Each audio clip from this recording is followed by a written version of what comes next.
trongនិយាយថាយើងមិនមែនថោកទាបឬក៏ថ្លៃថ្នូរដោយសារតែការប្រមាថមាក់ងាយឬការកោតសរសើររបស់អ្នកដទៃទេវាស្ថិតនៅលើខ្លួនយើងហើយយើងក៏មិនអាចទៅហាមគាត់គំនិតហាមគាត់នៅការពោលតេះដៀលរបស់អ្នកដទៃបានគឺអ្វីៗជាគំនិតសិទ្ធិរបស់អ្នកដទៃដូច្នេះអ្វីៗនៅខាងក្រៅវាជាផ្នែកមួយដែលយើងចេះរៀបចំទុកដាក់ច្រោះវាកុំឲ្យវាចូលមកក្នុងផ្លូវចិត្តរបស់យើងទោះបីសរសើរនិទាវាគ្រាន់តែជាខ្យល់មាត់របស់អ្នកដទៃដោយរឿងអ្នកនិទាអំពីរឿងប្តីប្រពន្ធដឹកលាអញ្ចឹងណាឃើញដឹកលាមានអ្នកតេះដៀលថាមានលាហើយមិនព្រមជីដល់ពេលប្តីជីថាអាត្មានិយមមិនឲ្យប្រពន្ធជីឲ្យប្រពន្ធជីថាប្រពន្ធអាត្មានិយមមិនឲ្យប្តីជីដល់ពេលឲ្យជីទាំងពីរនេះថាប្តីប្រពន្ធអាត្មានិយមលាតូចមួយនឹងគេជីទាំងពីរអញ្ចឹងវាអត់អាចត្រូវតាមចិត្តរបស់អ្នកដទៃទេអ្វីដែលសំខាន់គឺគោលដៅរបស់យើងគេច្រឡំយើងតែកុំឲ្យយើងច្រឡំខ្លួនឯងកុំបោះបង់ចោលគោលដៅបើយើងជាមនុស្សល្អហើយធ្វើមិនទាន់ត្រូវយើងត្រូវរកវិធីសាស្ត្រផ្លាស់ប្ដូរវិធីសាស្ត្រក្នុងការធ្វើតែកុំបោះបង់សេចក្តីល្អទាំងធ្វើល្អរបស់យើងហ្នឹងកុំគិតថាធ្វើល្អបានទោសគេប្រមិលគុណគេមិនសងគុណយើងកុំពេលខ្លះពេលដែលយើងធ្វើចំពោះមនុស្សល្អយើងបានផលល្អតែបើយើងធ្វើទៅវាមិនបានផលល្អជាមួយបុគ្គលកអាចបុគ្គលខហ្នឹងមកបំពេញឲ្យយើងវិញដូច្នេះធ្វើល្អសកម្មភាពល្អរបស់យើងវាមិនសាបសូន្យទេហើយក្នុងលោកនេះវានឹងមានទៀងទាត់ទេតួនាទីតំណែងបុណ្យស័ក្តិទ្រព្យសម្បត្តិស័ក្តិយុទ្ធអីក៏ដោយគឺវាអត់ទៀងទេអ្វីដែលទៀងគឺគុណធម៌សេចក្តីល្អក្រោយពេលចាក់ចេញទៅមាននៅកិត្តិយសគេឈ្មោះដែលអ្នកដទៃគេឲ្យ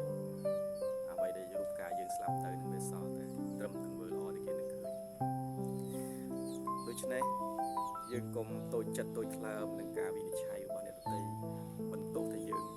បានក្រល្ងងអីក៏ដោយវាមិនមែនជាបញ្ហាទេបញ្ហាគឺខ្លួនយើងកុំបោះបង់ចោលខ្លួនឯង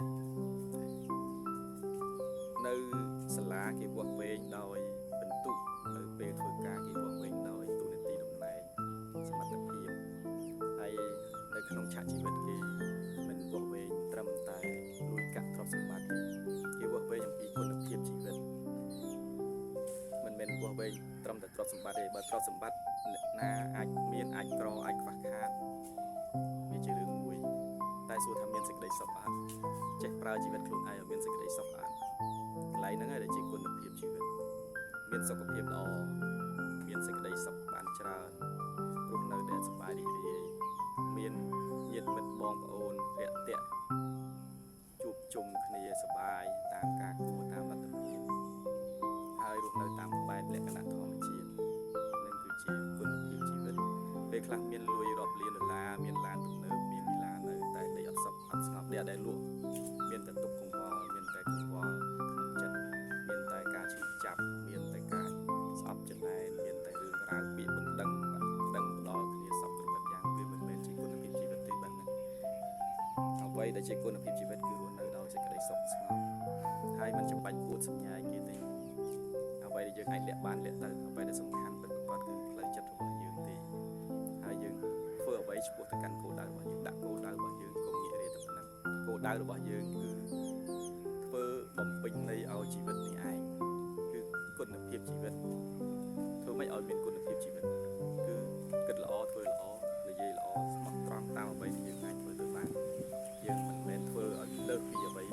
កំណត់ទេហើយកុំឲ្យជុះតាមតម្រៃពាក្យចាស់កំពូលមកថាកុំឲ្យជុះតាមតម្រៃឃើញតម្រៃជុះតាមតម្រៃបានតែឃើញគេមានគឺហាហៀកពេលខ្លះគេមានលួយឡានទំនើប